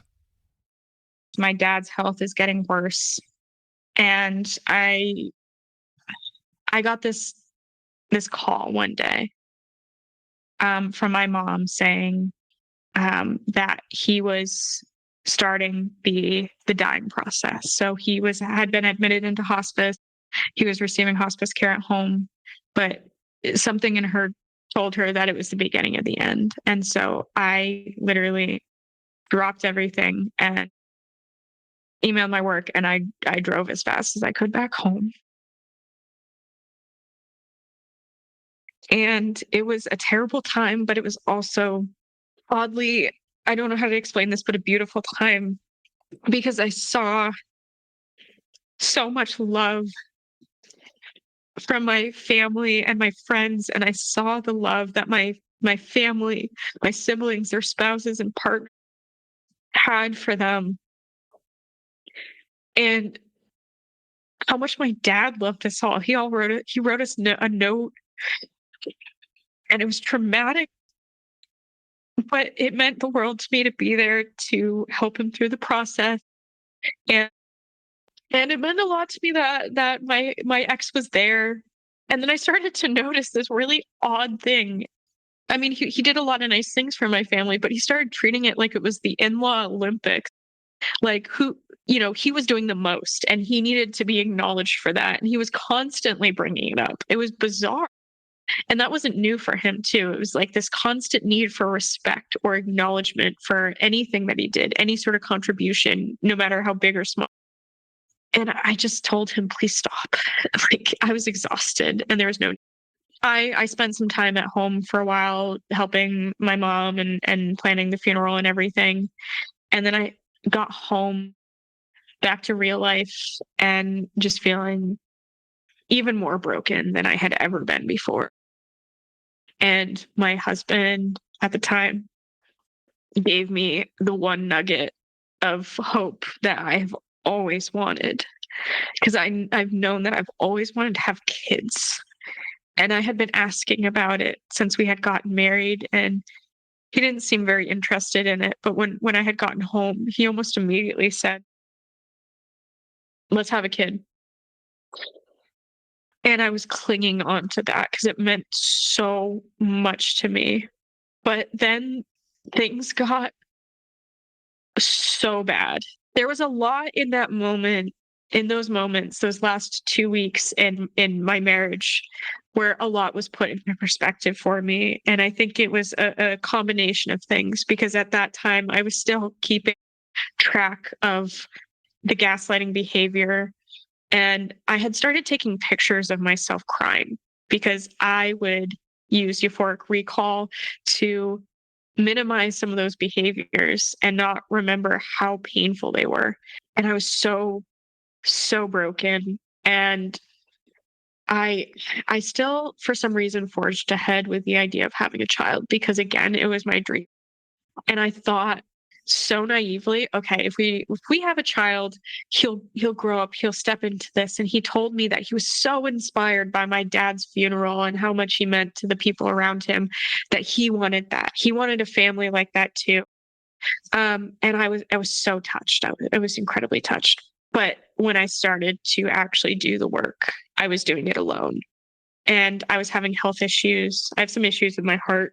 So I had to get a few extra appointments in to try and prepare myself. And then also, and still am on medications for PTSD and depression, anxiety. And so I had to wean myself off, and it was a lot of effort, and I was going at it alone. And I was at this cardiologist visit by myself. And I had told him earlier that I was lonely in the house and that I was excited that my cousin was considering moving. And that turned into a huge deal. And again, switch flipped, and he just went into cold and calculated mode. And he was on a business trip as I'm at this cardiologist appointment by myself in a paper gown. And he is sending me nasty text messages about how there's no point in coming home, how he's livid with me, and how I'm being condescending. And I'm crying in this paper gown in this room by myself, preparing to have a child with this man. And the gravity of it started to hit me. And there was 2 weeks of him back and forth stonewalling me, and a period of time in between where I had spent time with friends and family. And both times I had thought to myself, what if I didn't go back home? What if I didn't have to dread the garage door opening? What if I could just do what I wanted to do? What if I could live like free of this man and free of this rage and free of this constant feeling of walking on eggshells? And I wanted it so bad. And there were points where I was daydreaming and looking at Zillow apartments, like, what would my life look like on the budget I had? And during that time, the last 2 weeks, his rage became erratic and frankly terrifying and embarrassing. He threw a shaver at a wall when I was in the room and it exploded. He threw my suitcase across our closet. He threw an absolute temper tantrum because he forgot to wash one singular towel and then slept downstairs on the couch all night because of it while he's yelling and storming through the house. He's berating me for everything. He's berating me for not doing things quick enough, for not doing things right. He had something to say about everything, and he was just mean. He was so incredibly mean to me, mean to the people around me. And I was crying so frequently and so jealous of these audiobooks I was listening to and the people I saw on the street, because everyone's love seemed so much better than mine, so much safer than mine. And at that point, those last 2 weeks, I had contacted the DV hotline 4 times, and one of which I had stayed on the phone for over an hour. And that woman, bless her heart, she also changed my life too. And then I also started to consume content. So podcasts like yours, Brandon, shout out to Narcissist Apocalypse. I started to have words and language for what was happening to me and a deeper understanding. I had also found Why Does He Do That by Lundy Bancroft and several other pieces of content that really helped me realize that this was not okay, that this wasn't going to change, and that this was not my fault, and I don't need to accept it. But two of the things that changed it the most for me was when I wrote down in a secret calculator app where I journaled the abuse, because he was talking about buying a gun, and I could not imagine a man with such erratic anger having access to a weapon like that. I wrote down, if anything happens to me, I did not kill myself. And it was so hard to look at those words and know that I was in a situation where I felt the need to write that. And then second to that too, was thinking, I'm writing down these words and I want a child with this man.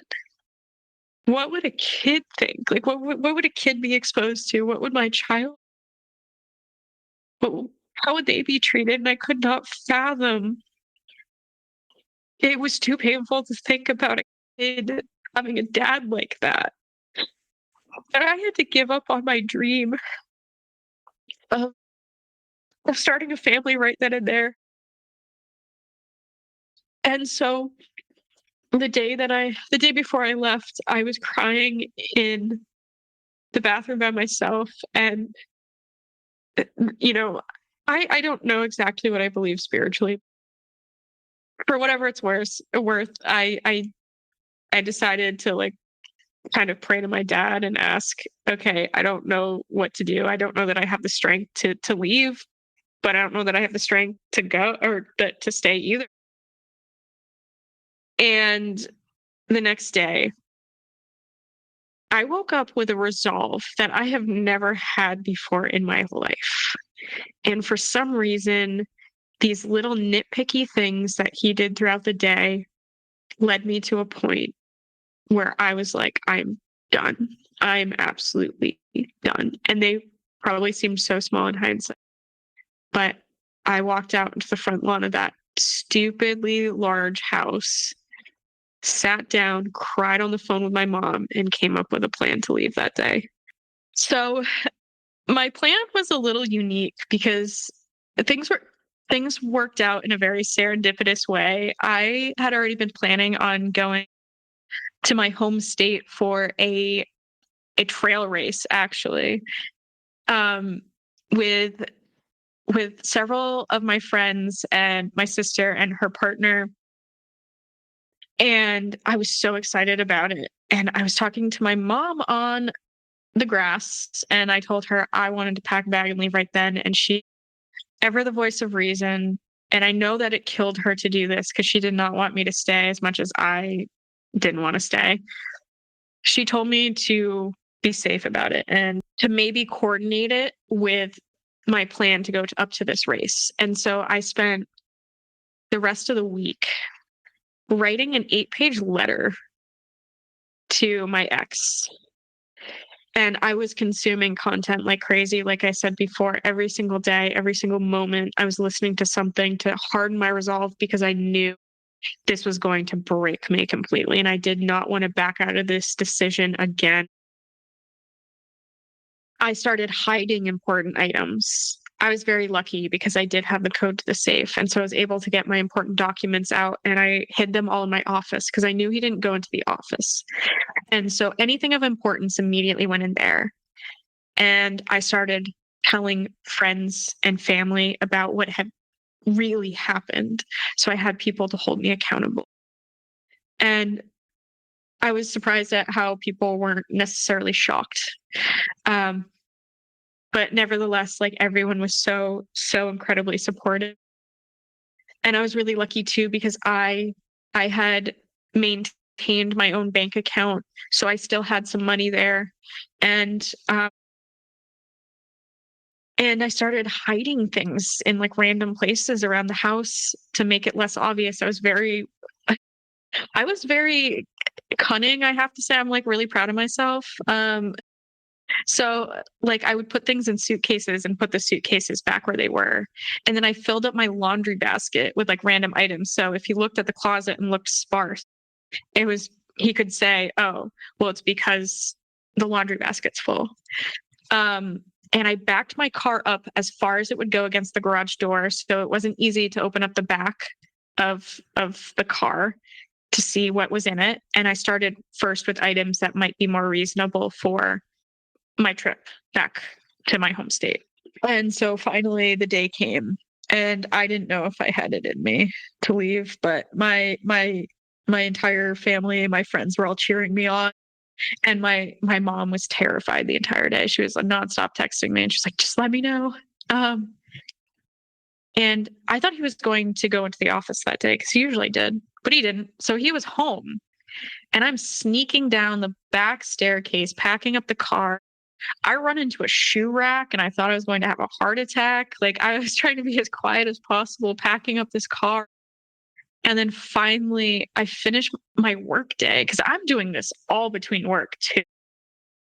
At the end of my work day, I close my laptop and I run out of the house and into the car, and I start it and I drive, and I stop at a Dunkin' Donuts to get myself a coffee and calm myself.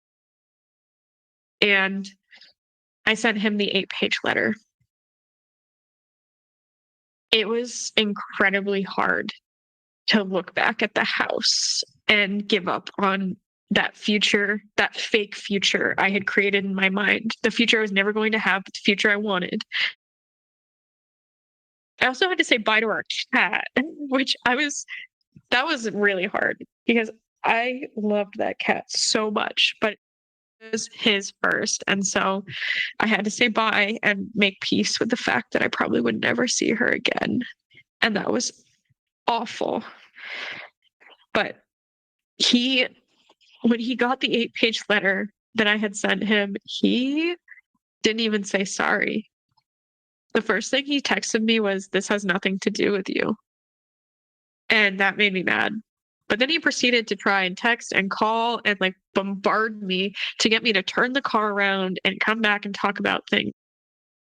But I knew I couldn't, because I had tried so many times to talk about things and nothing worked. Nothing worked, no matter how much I begged, cried, pleaded, whatever. And I spent the entire car ride on the phone with my friends, my family, listening to audiobooks, music. And I was met with so much love when I came home. But that kicked off perhaps the hardest period of my life ever, because not only was I grieving my dad, I'm grieving the loss of this marriage. And I know for people it probably seems, well, like, good riddance, but I loved this man. And to this day, I know it sounds stupid, but I still care about him. I don't love him, but I care about him. And I had to grieve a future and a house and a cat and life as I knew it. That familiarity was all gone in an instant. And I spent weeks sleeping on an air mattress in our old apartment with my friends, drinking wine. And I have the best friends and family in the world. Like, I was so amazed at these people who maybe had dropped off a little bit in my life, who maybe stopped inviting me to things, or maybe I didn't reach out to all that much. But when I called them and said, "Hey, I need you," they were there. My friends bought me a coffee pot. They bought me a vacuum. We went out to dinner. My friends took me out dancing, and they said, "Wear red lipstick and wear that dress." Um, and it showed me that life was so beautiful again. And all the while, I did perhaps one of the things you should never do when you leave somebody like this. I did not end contact with this man because I was not ready to just entirely call it quits. I knew I needed to leave, and I told everybody as much as I could because I needed accountability partners, as I called them. So I had people who, when I said I wanted to go back, or when I was questioning if things were really all that bad, I had people to remind me, yeah, it was that bad. And I wrote a list of all the terrible things he had ever done to me or said to me, or all the reasons as to why I left. And the list is, I don't even know how long at this point, because I still add to it on occasion when things pop into my mind. And it has been very therapeutic for me as well, having a place to purge all of that so it doesn't have to exist in my mind. But I thought he rapid cycled through abuse when we got the house, but this was unlike anything I had ever seen. It's him apologizing, professing, that he realizes he has a problem with his anger and he's going to go to therapy and get help. And he finally sees the error of his ways and how he's hurt me. And I knew that was BS. Because if he cared about me and how he hurt me, it wouldn't have taken him, I don't know how many years at that point to figure it out. And I didn't buy it. But when he realized those nice tactics weren't working, he started writing very mean things to me about me as a person. He did end up going to the hospital for a psychiatric event. I'm not entirely sure if it was suicide or suicide attempt or not. But after he came out, I had felt so much guilt, and I had called the unit again. Like, I was trying to still be there for him. I was trying to provide emotional comfort to somebody who's emotionally abusing me. And that was pretty messed up. But I was trying to be there for him. And then he sent me this long text berating me, saying that I was a terrible support, essentially. And then he started saying that I had no right to abandon my responsibilities, and he lost all his rights in the marriage. He said that short of him hitting me or cheating on me, that I can't leave and that we're not getting divorced. And he had guilted me so bad that I called him on his birthday, and I spent 2 hours on the phone with him just trying to convince me that we were going to go to couples counseling and that we weren't going to get a divorce, even though I had already filed and he had been served. And he spent the entire time on that phone call too, like vomiting all the time and saying it was because he had started on a medication. And I remember feeling bad, but I was like, if you're on a medication, you're throwing up that much, you need to go to the hospital because you should not be on that medication. And he was making it felt great. It felt really grand, like the way that he was acting. And he was saying, "Oh, I'll do anything, if it gets me better so I can have us again." And I bought a lot of this good time, all these good things, all these things that he was doing to show me that maybe he still cared. And the good times were so much worse than the bad times, because the good times had me questioning myself and my resolve, but the bad times fed into it. And when the bad to me wasn't working, and when leaving nostalgic items at my apartment door weren't enough, he started a smear campaign.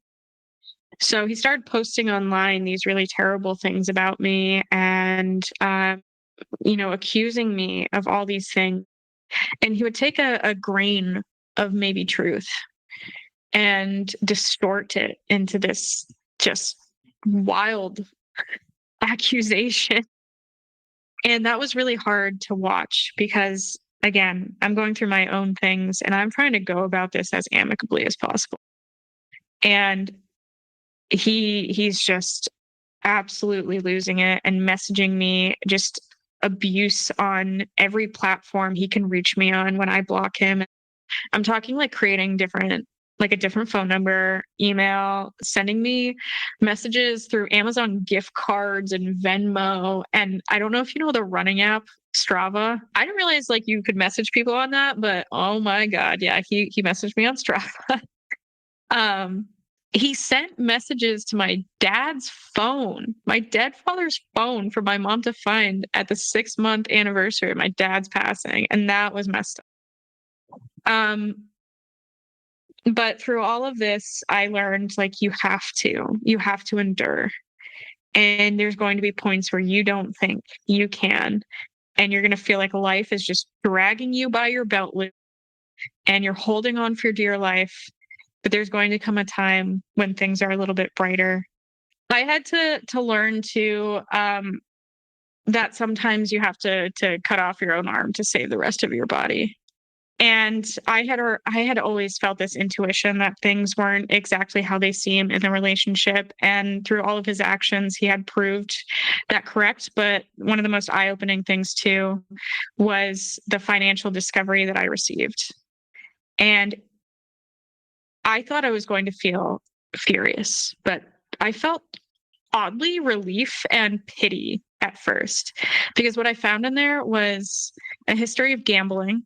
So when I had called him on his birthday after I had left, he was in Las Vegas.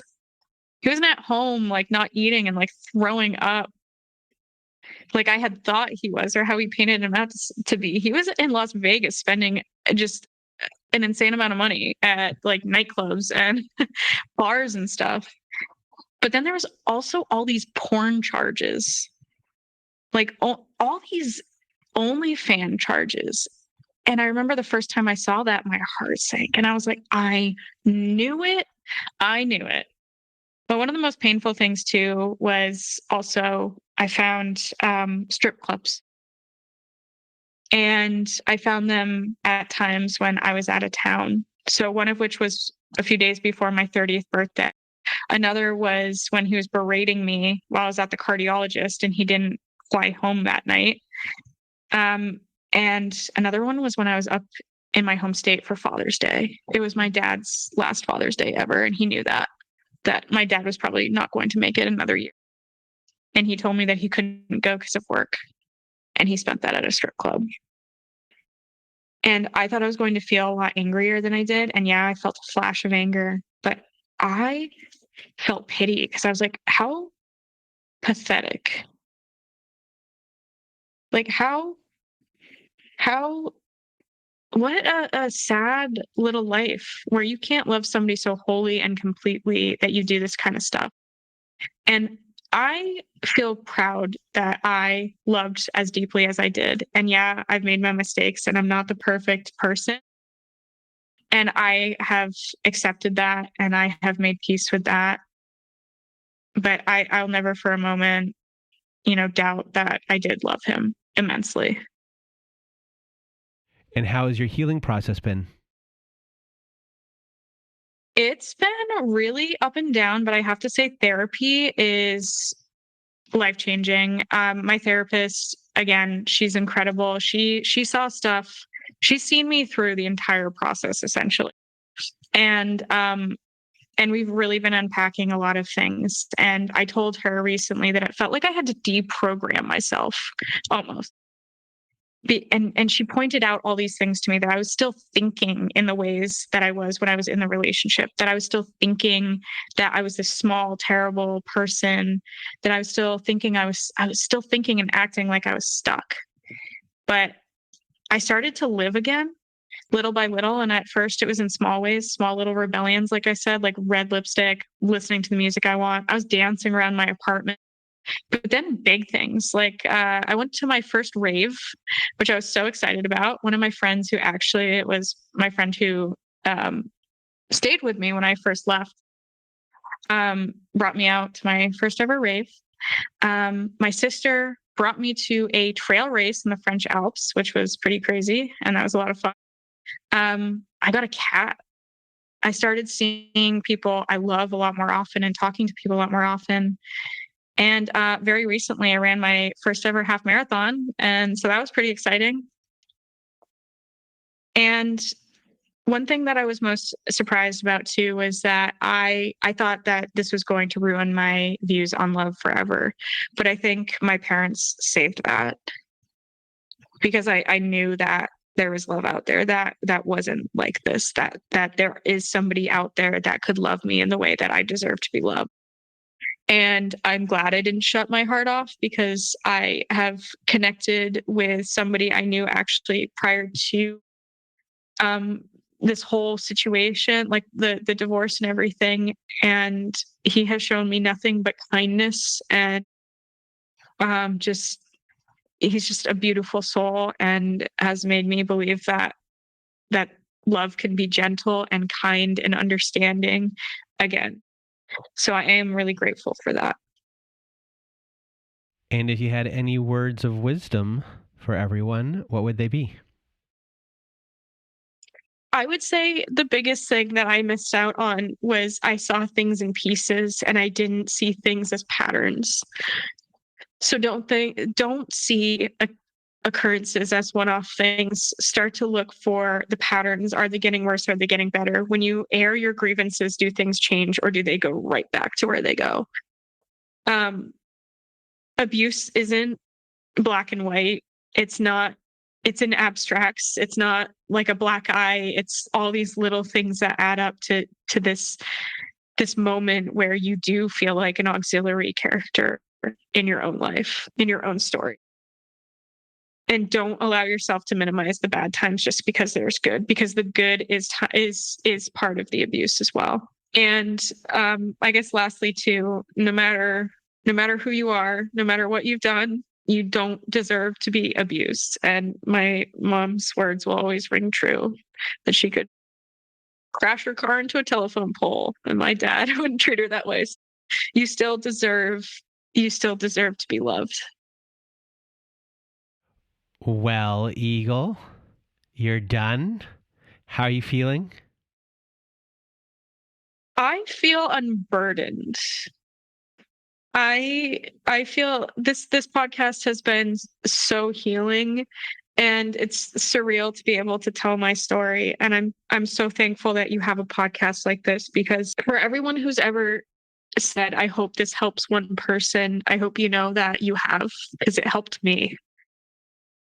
And you just did the same for everyone today. And you did a really good job of being clear and connecting with everyone out there. And you had so many different elements of your story, unfortunately. But because of that, it's going to be able to touch more people. And you just did a great job today. And I can't thank you enough for being here. I hope so. And thank you. I can't put into words how important it is, the stories that you tell. Well, thank you for the kind words. And if you want to be a guest like Eagle was today, please do go to our website at narcissistapocalypse.com and click on the guest form button at the top of the page. There you can read all of our instructions, and please read them all and either send us an email at narcissistapocalypse@gmail.com or fill out a guest form and press the submit button. And please do send it in the format that we ask for. Also at our website, we have a support group. So if you need support, join our support group by clicking on the support group button at narcissistapocalypse.com. Inside, you'll see that we have Zoom meetings every Wednesday night, Thursday afternoons, and Saturday nights. We have forum boards for you to post on to get the validation that you need from survivors just like you. It is a wonderful group of people on there, and you can make a lot of friends too. So if you need support, join our support group today. And that is it for today's survivor story, for today's episode. So for myself and Eagle, we hope you have a good night.